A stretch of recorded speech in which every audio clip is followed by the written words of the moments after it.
Os saludo. Mi intervención de hoy tiene por título Descomposición, Transformación, Revolución. Y su objetivo es esclarecer cómo es la relación existente entre los fenómenos de descomposición de la sociedad y del individuo bajo la presión de un poder establecido de una naturaleza abrumadora y la transformación de la sociedad, que en este caso lo que yo propongo es una forma de revolución positiva, que es muy contraria a otras de la historia.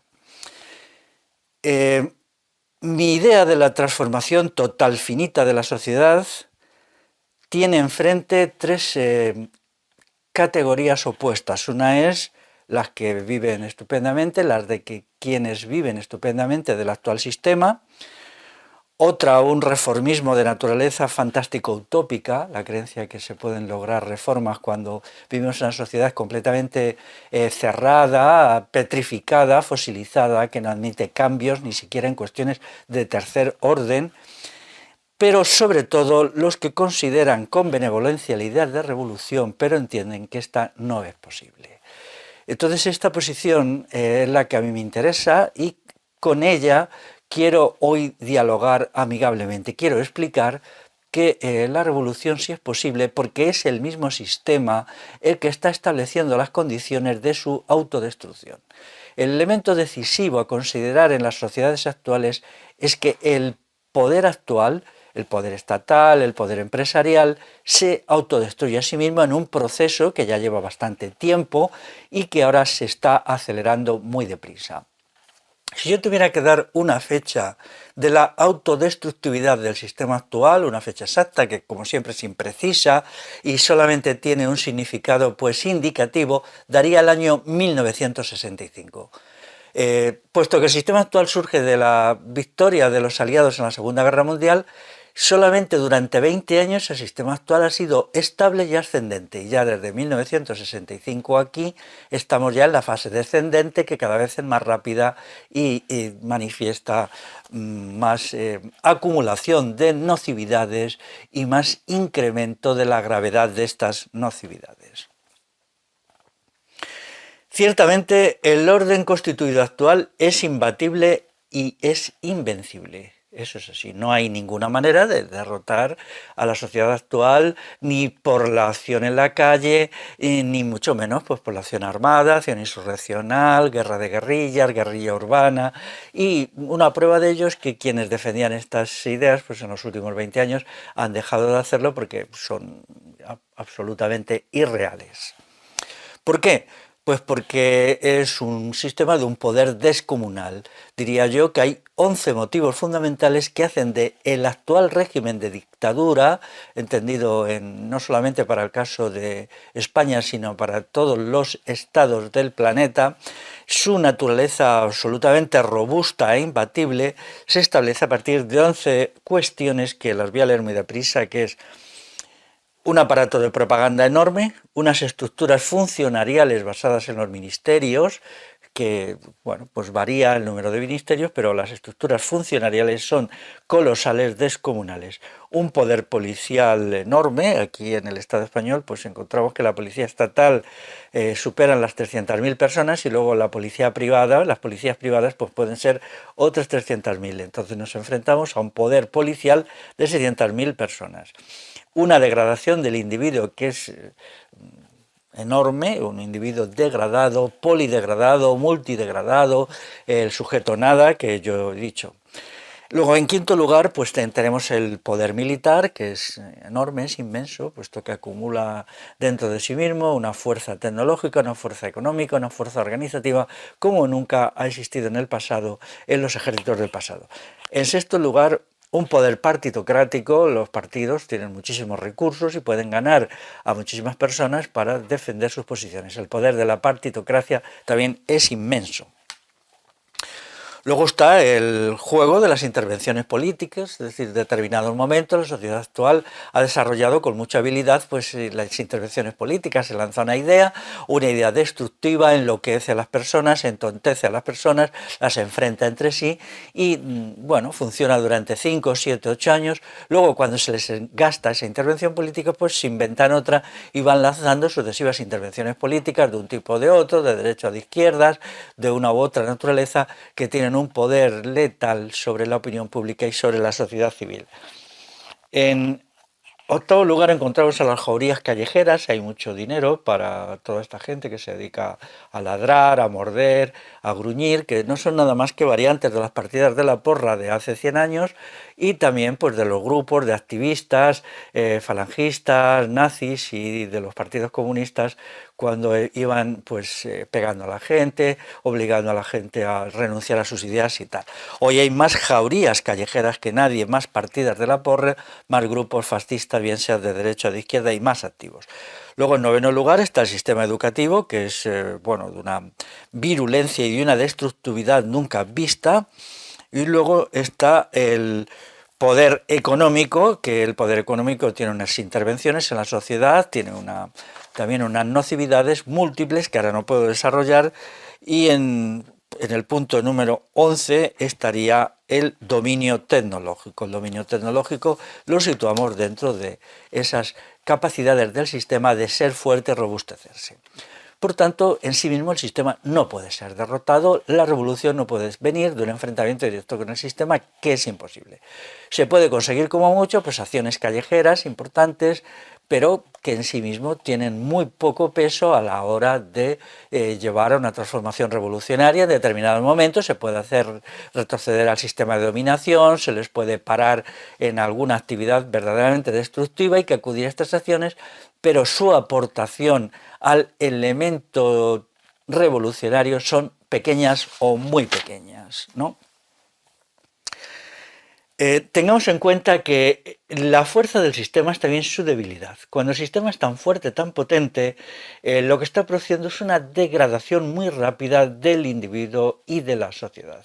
La degradación del individuo y la sociedad pues, es beneficiosa para el sistema y al mismo tiempo letal, porque la estructura estatal y empresarial, en definitiva, vive del individuo y vive del cuerpo social. Es un parásito que le parasitiza, o son unos parásitos si consideramos estos dos poderes, que en realidad son uno, y claro, realmente durante un tiempo, pues al parasitizar a la sociedad y al parasitizar al individuo, pues les va bien, pero lo debilitan más y más, y cuando el individuo ya está en un estado preagónico, entonces podemos considerar que nos encontramos en el momento próximo al final de los poderes dominantes. Y esa es la situación actual. Es decir, la situación actual se parece en cierta medida a esto: un individuo y una sociedad que se va debilitando y degradando, porque el sistema, debido a sus contradicciones internas, las va absorbiendo la sustancia, las fuerzas vitales,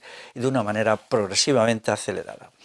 Yo ya hace tiempo desarrollé mi interpretación sobre los seres nada, o sea, un individuo que es el individuo de la actualidad, mutilado, degenerado, triturado, un ser masoquista, que está lleno de autoodio, que tiene una actitud incluso autopunitiva, que ha sido privado en su mutilación de los elementos decisivos de los seres humanos naturales. Por ejemplo, carece de instinto de supervivencia, se goza con su propia degradación, no quiere vivir, lo cual es comprensible. La vida hoy es tan horrible, ¿para qué vivirla, no?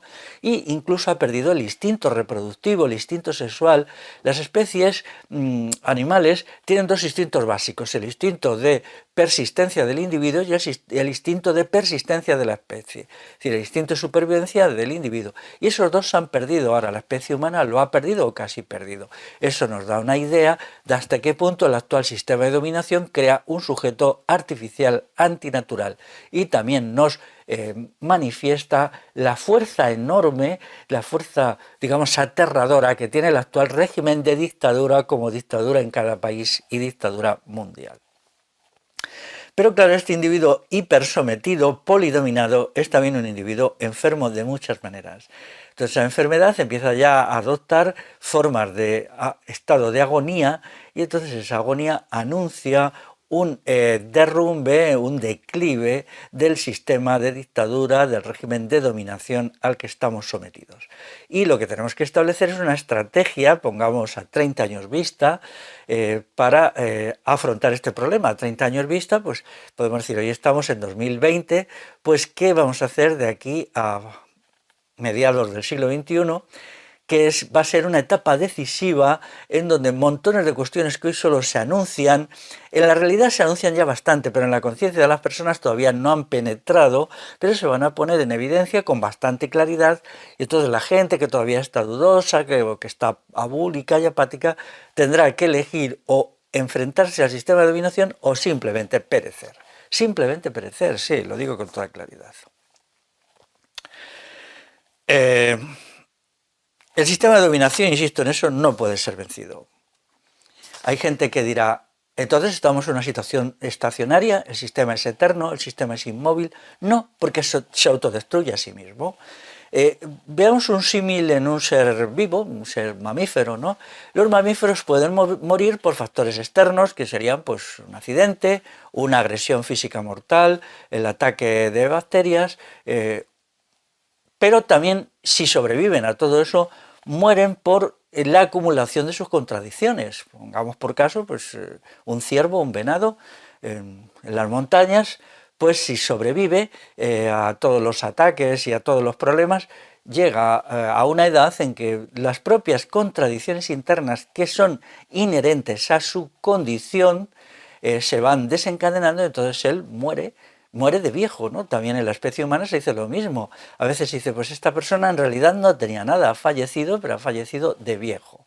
Pues el sistema actual se parece más a esto, o sea, es más biológico que maquínico. Porque a menudo decimos, ¿el sistema se va a colapsar? No, no se va a colapsar. Si nosotros entendemos por colapso lo que le sucede a una máquina que súbitamente deja de funcionar, el sistema no va a dejar de funcionar. Y detrás de esta idea del colapso hay una interpretación infantil y muy negativa del futuro, porque presupone que estamos tranquilamente en casa y un día se colapsa el sistema y salimos a la calle y decimos, ¡qué estupendo! Ya tenemos un sistema nuevo. No, no, no. Lo que nos espera es un larguísimo periodo de descomposición, de decadencia, de creciente antagonismo de las contradicciones internas, que va a ser muy largo y que va a originar mucho sufrimiento. ¿Sufrimiento a quién? A toda clase de personas, no solamente a las que tengan una actitud comprometida y militante, sino a personas que lo único que busquen es el sobrevivir, el evitar el dolor y tal. Va a haber sufrimiento para todas y todos, para los que quieran cambiar el sistema y cambiarse a sí mismos, y para los que no quieran, porque una etapa de decadencia es esto exactamente. El sistema ya está en la cuesta abajo de su vida, y entonces este símil orgánico biológico es el más adecuado. Me sería relativamente fácil hacer una lista de contradicciones internas y ir explicando cómo cuando el sistema adopta tales o cuales medidas, el sistema de dominación, pues al mismo tiempo que esas le favorecen, al mismo tiempo le perjudican y dañan de una manera sustantiva. Pero no es este el objetivo de mi vídeo, porque nos perderíamos en muchísimos detalles y entonces esto no es lo que yo quiero. Entonces, solamente decir que toda medida que se adopte tiene un carácter de favorable, desfavorable, útil y perjudicial, positivo, negativo. La contradicción interna, todo es algo que forma parte de la estructura del ser, todos los seres, todos tienen, están moldeados a partir de contradicciones internas, ¿no? Un ser, digamos, está lleno de vitalidad cuando el aspecto positivo o útil a él de las contradicciones internas domina al negativo, pero hay un momento en que lo negativo empieza a prevalecer sobre lo positivo. Entonces, este ser, este ente, entra en una fase de desintegración, que es la que yo creo que los sistemas sociales establecidos pues desde la Segunda Guerra Mundial en todo el planeta, pues están en esa fase actualmente. Por tanto, el sistema actual va a desaparecer, claro que va a desaparecer. Todo lo que nace muere, todo lo que tiene un principio tiene un fin. pero lo que tenemos que ver es de qué manera va a desaparecer y cuál va a ser nuestra función. Por tanto, los que creen que es inamovible, pues se equivocan y quizá algunos lo hagan de buena fe, pero otros es también para justificar su falta de inteligencia, su cobardía, su incapacidad de hacer frente a una gran crisis social, una crisis de un modelo de orden social, político, económico, cultural, que ya es bastante obvia, ¿no? Incluso nosotros lo vemos en el carácter pesimista de la mayoría de las personas que se ponen a reflexionar sobre nuestra sociedad. La mayoría de ellas, cuando hacen una reflexión libre, ajena al aparato de adoctrinamiento, llevan a la conclusión muy sencilla, y eso lo oímos docenas de veces a lo largo de un año, de que esto no puede durar mucho, porque es tan irracional todo, y efectivamente no puede durar mucho, ¿no?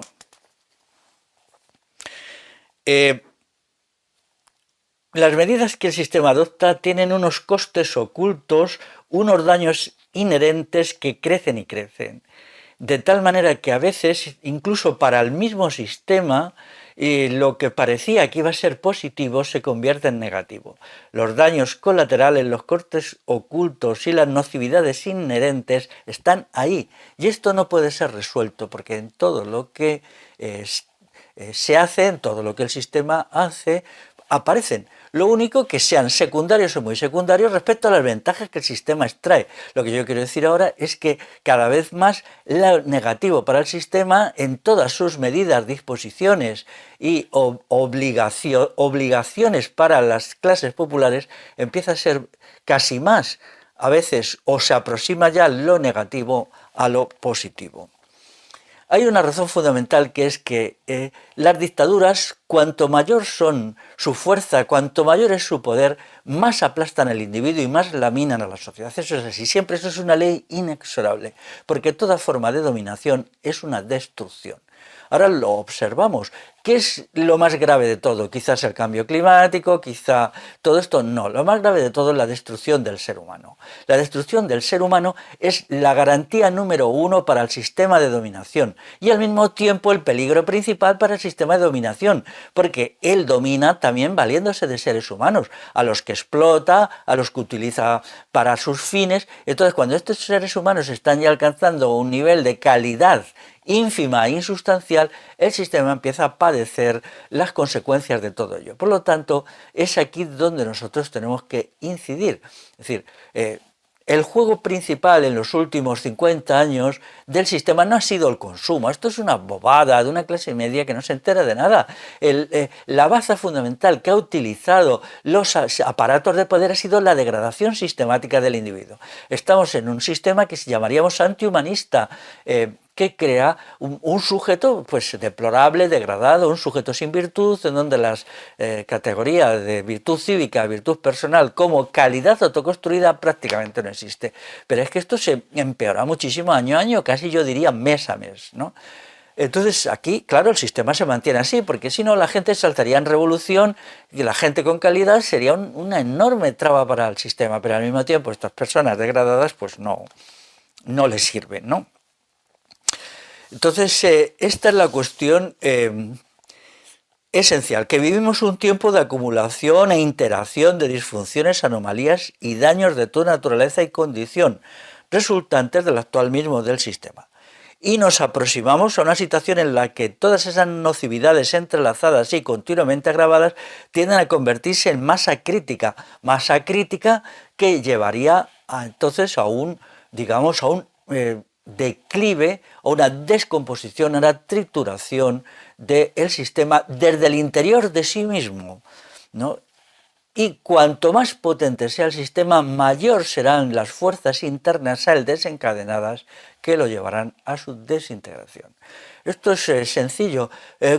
Con las sociedades estatales, ¿cuáles son las más estables? Aquellas en que el Estado es relativamente débil, aunque parezca paradójico, pero hoy estamos hablando de paradojas, antinomias y contradicciones. Es decir, con un Estado débil, como la sociedad civil y el individuo tienen un grado apreciable de libertad, pues entonces son sociedades robustas, sociedades juveniles, sociedades con futuro. Pero claro, la naturaleza del poder del Estado es siempre crecer, siempre crece, siempre se amplía, porque tiene que incrementar su control para dominar más y más, para expandirse más y más, y como siempre encuentra resistencia, pues entonces tiene que incrementar su poder para eliminar esa resistencia, y en todo este juego de dominio, resistencia, más resistencia, lo que hace es crear un poder tan potente que lamina la sociedad.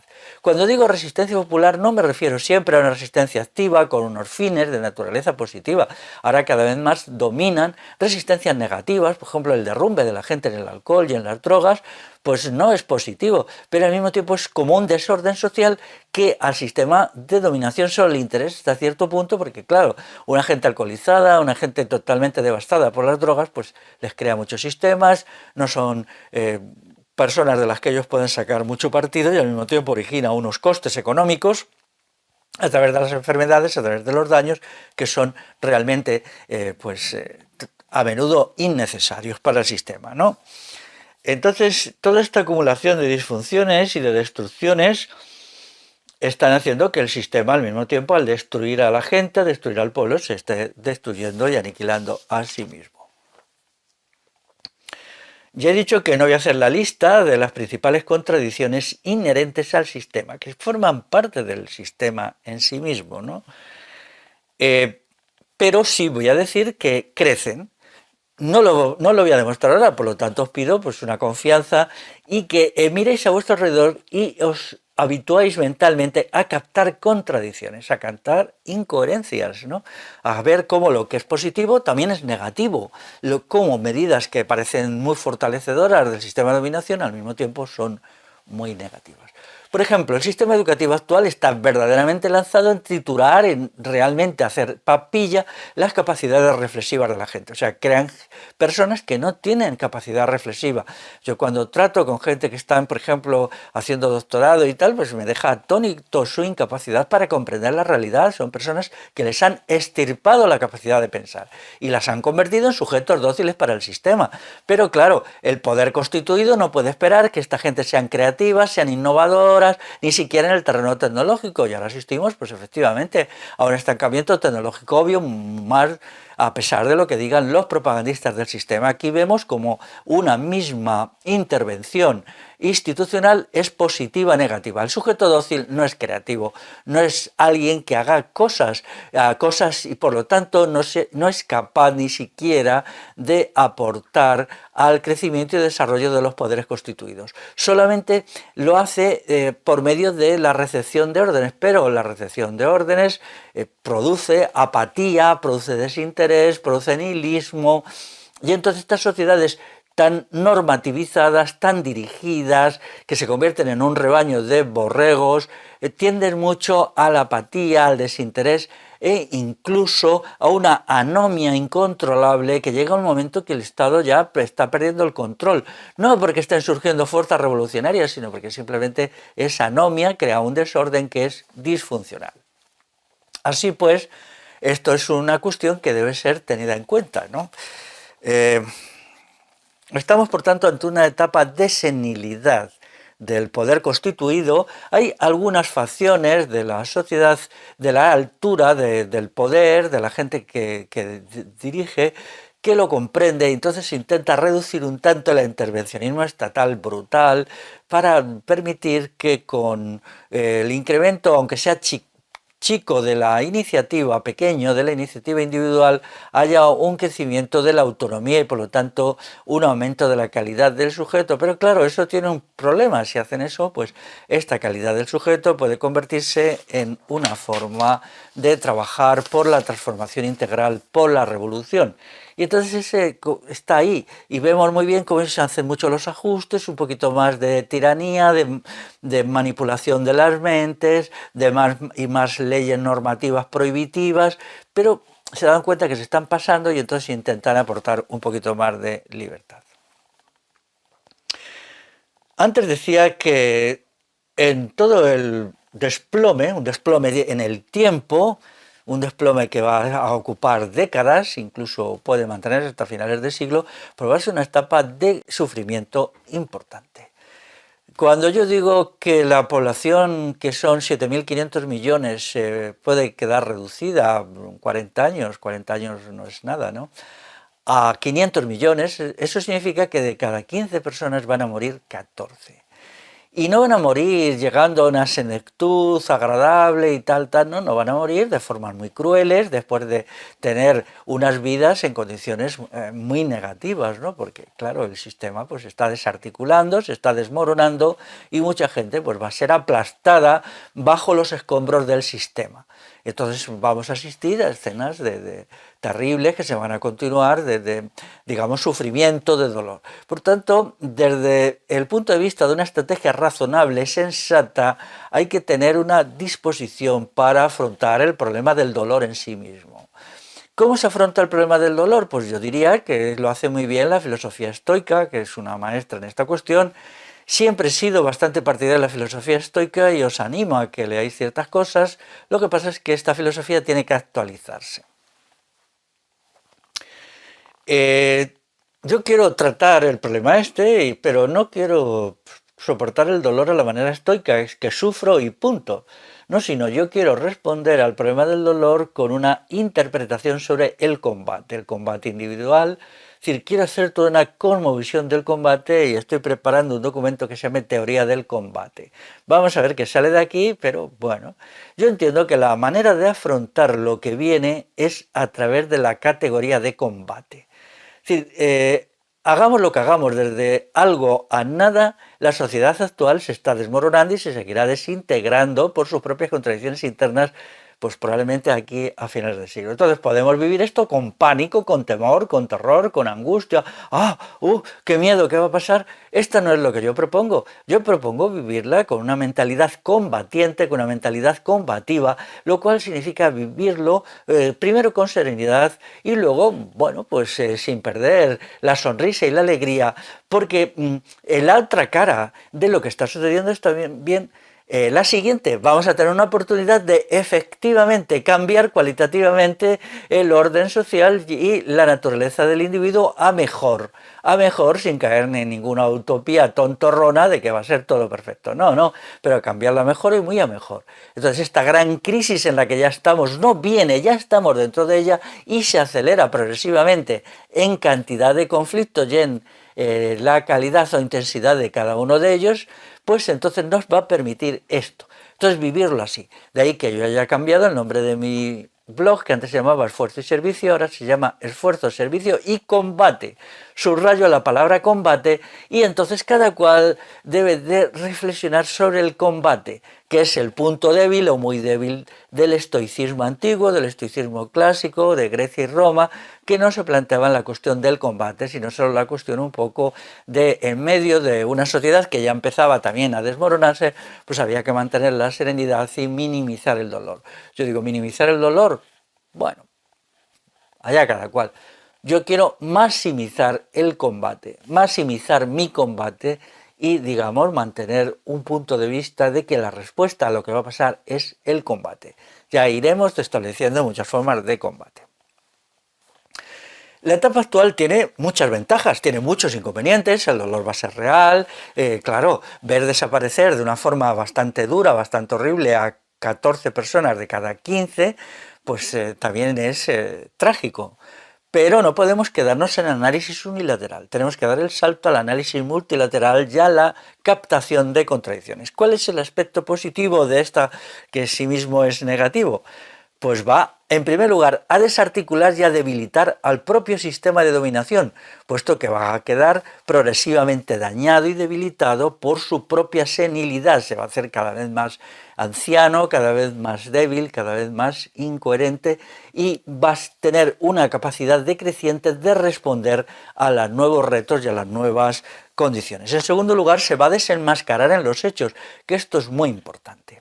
Esto lo quiero explicar. Vamos a ver, el que yo o otra persona explique las nocividades del sistema, sus contradicciones internas, su senilidad, la acumulación de daños colaterales internos, no va a llevar a casi nadie a hacerme caso. La gente tiene que ver las cosas en la práctica, en la experiencia, en la realidad.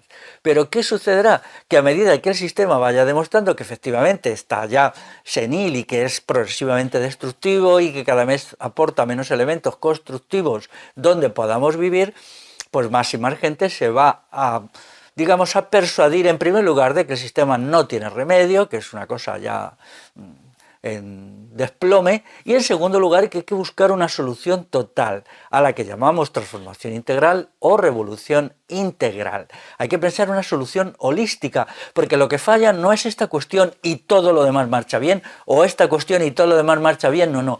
Nosotros ahora mismo tenemos 10, 12, 15 problemas gravísimos que están actuando a la vez dentro del sistema y lo están minando. Y al mismo tiempo, al interactuar entre ellos, hacen que la decadencia y el carácter, digamos, obsoleto y atrabiliario del actual sistema se multiplique. Pero luego a la vez tenemos otros 100 problemas de segundo nivel, pero también bastante graves, y luego tenemos 1000 problemas del tercer nivel que ya no son tan graves como los dos citados, pero que también están ahí. Me resulta curioso cuando llegan los reformadores sociales y hacen su vídeo y escriben su artículo, ellos ya tienen la solución. Entonces es siempre lo mismo, es de una ingenuidad enorme. O sea, cogen alguno de los 1000 problemas del tercer nivel y entonces le dan una solución, puede ser buena, puede ser correcta, pero se olvidan de los 999 problemas a los que no les dan ninguna solución, de los 100 problemas del segundo nivel de los que no se imaginan nada, y de los 10 o 15 problemas de primer nivel gravísimos, que son los que están provocando la implosión ralentizada del sistema. Entonces, claro, en un debate amigable y tranquilo con estos reformistas y esta gente de las pequeñas cositas, pues en los próximos años irán dando cuenta que es el sistema en su totalidad finita el que está en decadencia. Totalidad finita significa que no todo es malo en el actual sistema, hay cosas que están bien, parcialmente, pero eso se llama totalidad finita, no es totalidad absoluta. Porque claro, no hay que pensar que todo absolutamente es malo, es una posición nihilista y más bien de rabieta infantil que de reflexión madura, ¿no? En tercer lugar, en las condiciones actuales, todos estos, ¿cómo diría yo?, mesías de la transformación indolora del sistema y vendedores de recetas y tal, pues se pondrán al descubierto, porque cuando ya se manifieste que el sistema en sí mismo pues está en descomposición, se verá que lo que ellos proponen, sus recetitas, no valen de nada. En el terreno objetivo, ¿cuáles son las 3 salidas posibles? Pues una de ellas es el estancamiento de larga duración del sistema en un estado de desintegración, de putrefacción. Sería como un cadáver insepulto que sigue oliendo, pero que se mantiene tiempo y tiempo. Esto puede ser posible, ¿eh? Pueden mantenerse 200, 300, 400 años la humanidad ahí atrapada en un estado de putrefacción, de desintegración, una humanidad muy disminuida en lo numérico, muy dañada en lo mental, en lo emocional, en lo lingüístico, una humanidad que ya casi no merecería el nombre de tal y podríamos llamarle subhumanidad. Esto es posible si no hay una intervención. Es decir, la putrefacción, la degradación del sistema solo establece la posibilidad para un cambio revolucionario, pero no proporciona ese cambio revolucionario. Tiene que haber una elección consciente del cambio en unas condiciones objetivas ideales, y esa elección consciente del cambio integral, del cambio global, es lo que yo propongo. No solamente para la estructura social, la economía, la política, la cultura, sino también para el individuo. Tenemos que hacer una nueva idea del individuo, para el individuo que se adecua a esta situación. Y el primer paso entonces es el individuo que se propone transformar la sociedad y transformarse a sí mismo, y ese es el individuo combatiente. Por lo tanto, la noción de individuo en las condiciones actuales solo puede ser de individuo como combatiente. Como combatiente es la pregunta esencial. Pero lo del individuo es esencial. Yo cada vez creo menos en los cambios sociales, en los cambios económicos y creo más en el individuo, en sus cualidades, en sus capacidades. Y es así porque veo que el sistema para sobrevivir lo que está desesperado siempre ahí es machacar a la persona, pero en concreto a las personas disminuirla, degradarla, privarla de la inteligencia, privarla de la sociabilidad, privarla de la salud física. Es un machaqueo, es un ensañamiento contra el individuo. Vivimos en un régimen actual que es absolutamente antihumanista, es la negación del ideal clásico de la cultura occidental de una mente sana en un cuerpo sano. Si decís quiero tener una mente sana en un cuerpo sano, entonces entráis en conflicto con el sistema y diciendo eso solo, que en sí mismo no es muy revolucionario, os convertís en revolucionarios, porque si ahondáis en esa reflexión, choquéis con el sistema al 100%, vamos, os estrelláis contra él, porque el sistema es todo lo contrario, todas sus marrullerías van a favor de la destrucción del individuo. ¿Y qué significa revolución? Revolución significa reestructuración y reformulación total. Ya no hay otra, porque el sistema está ya podrido en todos los aspectos, está carcomido, está autodestruyéndose en todos o casi todos los aspectos. Se podrá salvar algún aspecto, algún componente secundario de un aspecto que, bueno, lo que sea salvable intentaremos que se salve, ¿no? No tenemos la pretensión de partir de cero, de hacer una tabla rasa, no. Pero esta cuestión es interesante porque sería muy grave suponer que todo lo vamos a hacer a partir de una predicación, una explicación. No. Las personas aprendemos desde la experiencia, en la experiencia misma. Y yo entonces os pido que dediquéis cada vez más y más tiempo al análisis de las contradicciones del sistema y no vais a encontrar ni libros ni nada en los cuales, o muy poquitos, os lo expliquen, porque hoy todos los libros son apologéticos, todos los libros son propaganda del sistema, hay muy poquitos que no sean a propaganda del sistema. Pero estudiar la realidad, usar vuestra propia cabeza, convertiros en sujetos reflexivos a partir de una voluntad de reflexión y captar la dialéctica del sistema en sí mismo, porque todo lo existente es dialéctico, tiene dos caras, es bipartido, un lado positivo, un lado negativo en su esencia concreta. La vía reformista, pues ¿qué reformismo hay? Yo ya llevo 30 años observando como todos los reformismos son estafas, son timos. Llega uno y te dice, es que vamos a hacer tal cosa, es una estafa. Solo un pretexto para que una pandilla de golfos pues se llenen el bolsillo. Llegan los otros igual. Y no solamente me refiero a los partidos políticos, sino a movimientos en general que no. El sistema actual es tan perfecto en su destructividad que no admite cambios. Y esa es la cuestión por la cual es inútil votar a este partido o adscribirse a esta reforma o pensar en algo. Es necesario situarse fuera y enfrente del sistema porque el sistema es absolutamente irreformable. ¿Lo va a seguir siendo? Quizá no. Porque su decadencia es tan grande como decadencia latente en desenvolvimiento, es decir, es latente, todavía no está realizada, pero ya empieza a realizarse.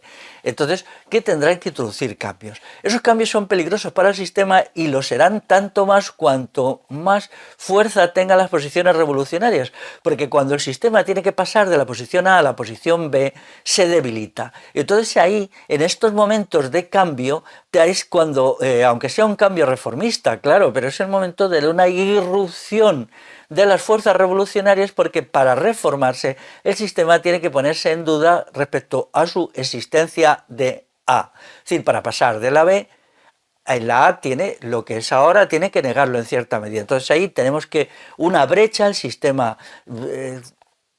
se construye con una brecha o se crea a sí mismo un punto de debilidad que tenemos que usar tácticamente para irrumpir en el sistema e intentar desarticularlo en su totalidad. Entonces, muy posiblemente esto va a ser así. También, claro, a partir de la propuesta de reformas, pues siempre habrá un sector de gente que no quiera pasar por el trago duro de un cambio revolucionario y prefiera simplemente reformas, pero claro, cuanto más se destruya el sistema, ¿qué reformas puede ofrecer? Pues muy poquitas, ¿no? Pero claro, todos estos reformistas a veces muy sabiondos y bastante ridículos, yo me quedo atónito escuchándolos, ¿no? Es que no tienen ni idea, no saben nada. Yo les diría como consejo, pensar la totalidad. pensar la totalidad de lo que está sucediendo, de las cosas, del conjunto. No me vengáis con una pequeña cosita, porque esa pequeña cosita no resuelve nada de nada.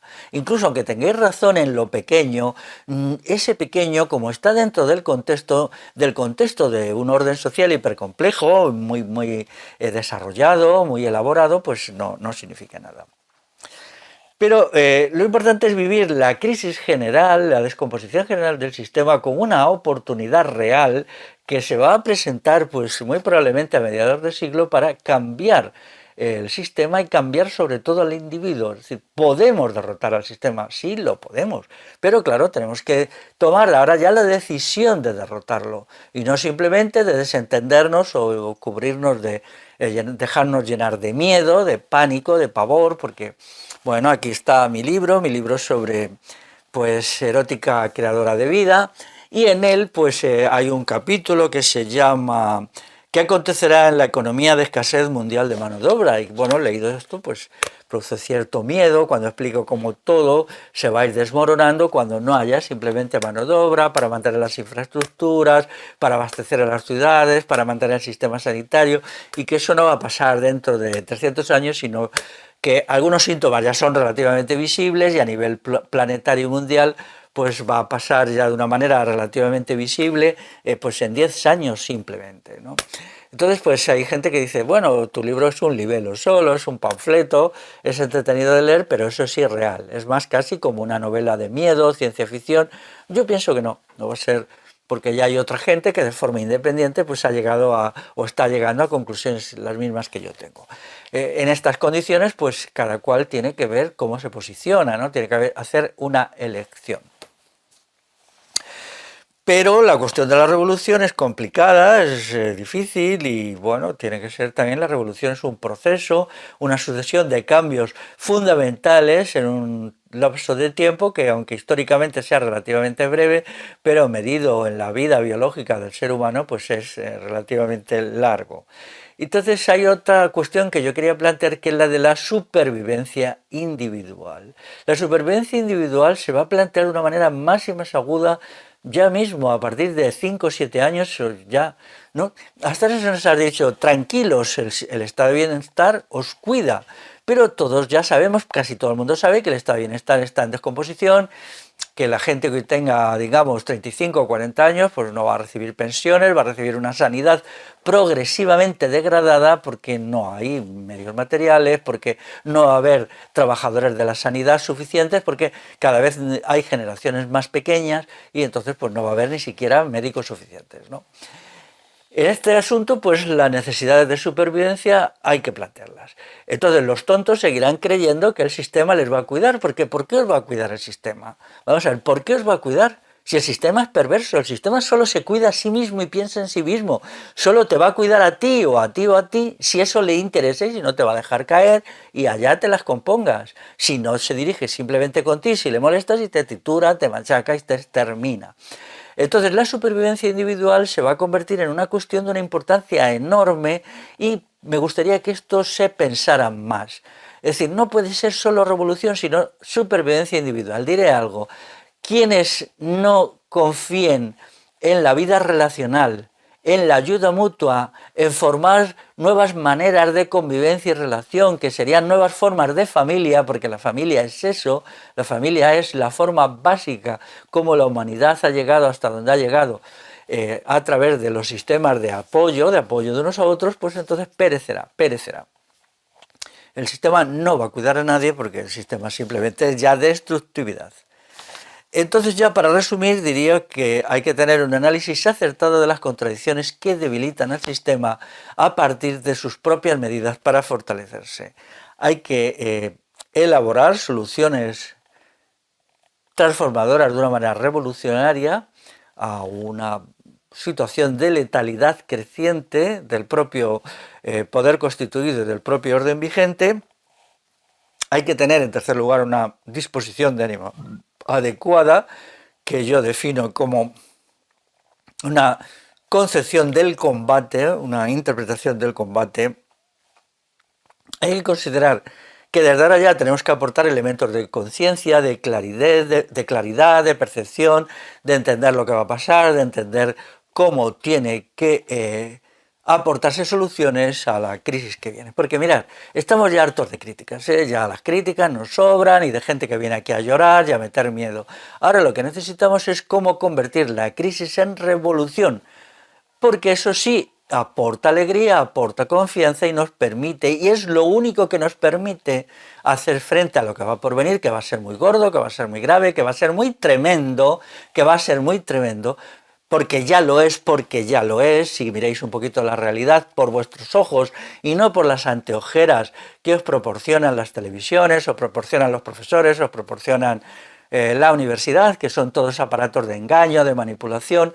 Pues entonces, si lo veis, entonces que el sistema está en descomposición, entonces tenéis que posicionaros desde el combate. Y el combate, para que se desarrolle, es combatir. ¿Por qué? Combatir por unas metas. Vamos a fijar esas metas, y entonces cuando esas metas las tengamos interiorizadas, conseguiremos un estado de ánimo agradable, un estado de ánimo de alegría, porque se puede vivir las situaciones más extremas desde la serenidad, desde la confianza, desde la esperanza y desde la alegría. Y estos son los estados de ánimo de los que quiero despedirme de vosotras y vosotros. Hasta la próxima vez.